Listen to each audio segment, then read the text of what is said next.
Hello and welcome back to Lakay Visionaries. Last episode, I hit the ground running despite an unexpected setback, and at the end of the day, landed upon a total rehab with profit potential. No, not for remake. What do they expect? Oh, this is nice. As long as I don't fall through the floor, Uncle Hamilton. Oh, I actually do like this property.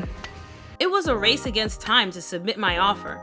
After all, if I quickly realized this property's profit potential, so did other investors.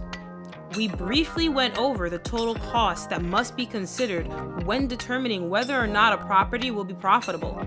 That includes the purchase price, repair costs, closing costs, and holding costs. With so much to consider, surely there must be a shortcut to estimate profitability while on the ground. And there is the 70% rule.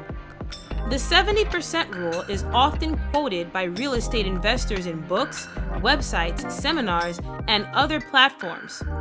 Full disclosure, I have no idea who originally came up with the rule, but I've come across it just about everywhere that I've searched for helpful guidance. So here it is again.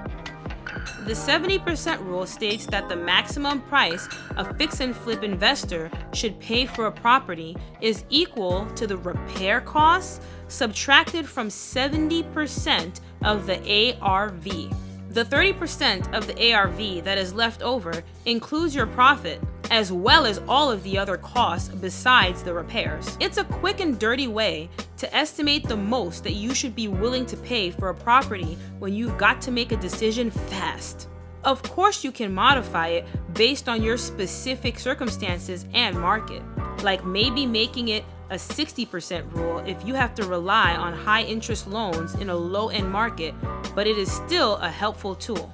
So how does my first offer stack up against the 70% rule? I offered $45,000 for a property with an ARV of about $170,000. The property required at least $70,000 worth of work. Using the formula, the maximum purchase price should be $49,000. So my offer was well within the 70% rule, with room for negotiating up if needed. Great! Or maybe not so great. I found out the following day that I had been easily outbid by another investor who purchased the house for $50,000. It's a hot market, and you gotta be quick and competitive. Lesson learned. Well, I wasn't gonna sit around mourning my first loss. Time to strategize. I needed to be in an optimal position to make a competitive but smart offer on a property as soon as I found the one. I also wanted to create the proper foundation for future deals. I started by creating a limited liability company, or LLC, through which I would be making future purchases. Why? To protect myself from financial ruin if anything should go wrong with the flip. If I get sued, only my business assets would be at risk and not my personal assets. There are also potential tax benefits of forming a business entity. Of course, there are other structures to choose from, like S corporations and C corporations, but LLCs are easier to form and require much less paperwork than corporations. And an LLC has the option of being taxed as an S corporation to avoid self-employment taxes. Lastly, forming a business entity is the first step in establishing business credit. Yes, there is a separate credit monitoring system for business credit, led by Dun & Bradstreet.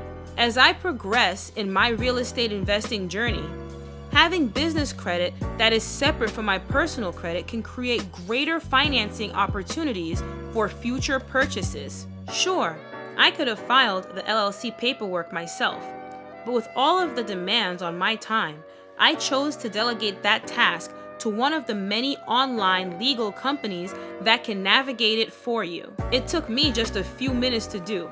Literally. Definitely not as complicated as it might sound. While establishing my LLC, I also created a virtual address and mailbox. Why? A virtual address is cheaper than a PO box, and unlike a PO box, can be used as your physical address for purposes such as forming a business and receiving deliveries from UPS, FedEx, and other delivery services that don't deliver to P.O. boxes. It's also super convenient for accessing mail online, and your physical mail can be forwarded to you. In addition to these conveniences, you can use a virtual address to establish your LLC anywhere in the country. The best state to set up a real estate LLC depends on your personal and business goals, but certain states like Nevada, Texas, and Delaware are known to offer added operational, liability, and/or tax benefits. Do your research. Now, with all of that out of the way, I was ready to hit those real estate streets again. Well, almost. My hair needed some love on the go. And of course, I used none other than Creole Essence for my morning wash and go. Yeah, there are plenty of wash and go videos online, but most of them are so time consuming that they are more like wash and go nowhere. I don't have that kind of time. I'm on a mission. First obstacle, puppy cuteness attack! Cover me. I'm going in. Okay, I barely made it, but on to the main mission. Scuba diving, wash day, same difference. I don't believe in length check because I feel like a part of appreciating your natural hair is appreciating your natural genetic length. I don't believe that the goal should be to have as long hair as possible. Maybe you're just supposed to have short hair, and that's okay. Look at the phone.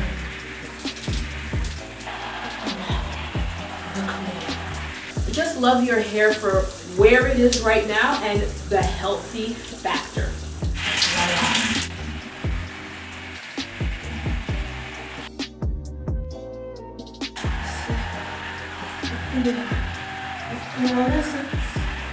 Let's not forget to detangle all viewers. As I detangle.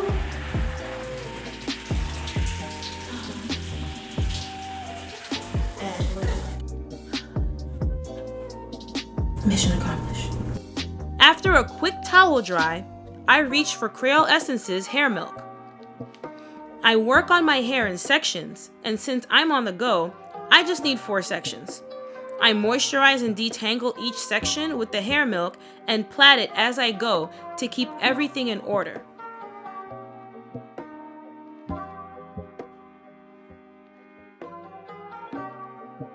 I use both a long elastic hairband and a standard headband. Add some pomade Creole to my scalp and hair.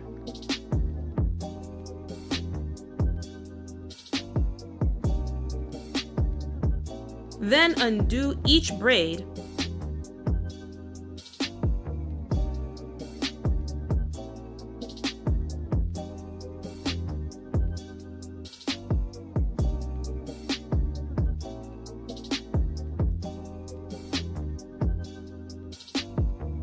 I can't spend forever doing this because we have places to be and properties to see. And bring everything together with the long elastic hairband. Fluff and pat down wayward strands of hair. I let my hair dry on its own. My hair hasn't seen a blow dryer in years.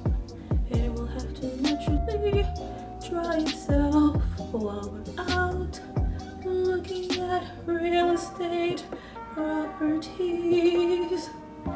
And I am out the door. Coming up next time, on the prowl for the one. Until then, cheers!